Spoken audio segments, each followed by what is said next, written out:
திசை நான்கினை வென்றாலும் திக்கெட்டும் ஆண்டாலும் ஜனநாயகத்தின் மாண்பினை காப்பாற்றியவர்கள் சோழர்கள் என்பது பூமிப்பந்தில் தமிழருக்கும் தமிழ் மரபுக்கும் உரிய சிறப்பு.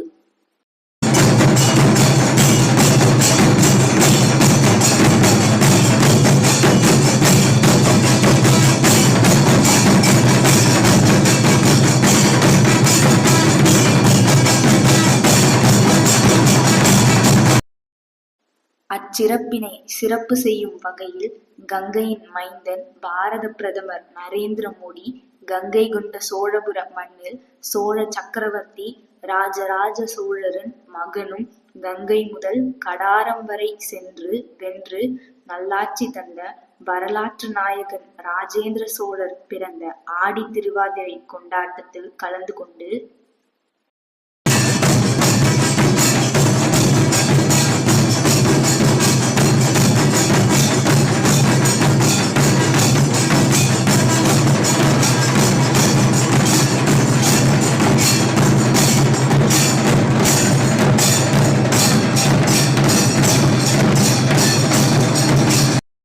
சோழ சாம்ராஜ்யத்தின் பெருமைகளை எடுத்துரைத்ததோடு சோழரின் குடவோலை முறை ஜனநாயகத்தின் தாய் என உலகிற்கு உரக்கச் சொன்னார்.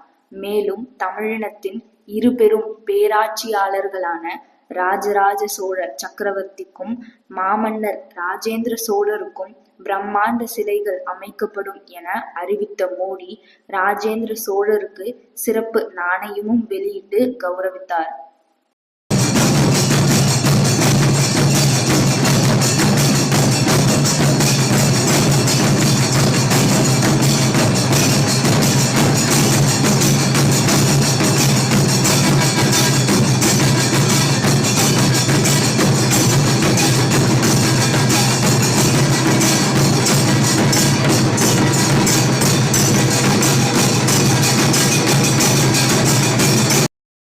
நீர்வழி சென்று நிலமெல்லாம் வென்ற போர்க்குணம் கொண்ட புலிக்கொடி வேந்தன் ராஜேந்திர சோழனை திசையெல்லாம் போற்றட்டும், தீந்தமிழ் பரவட்டும்.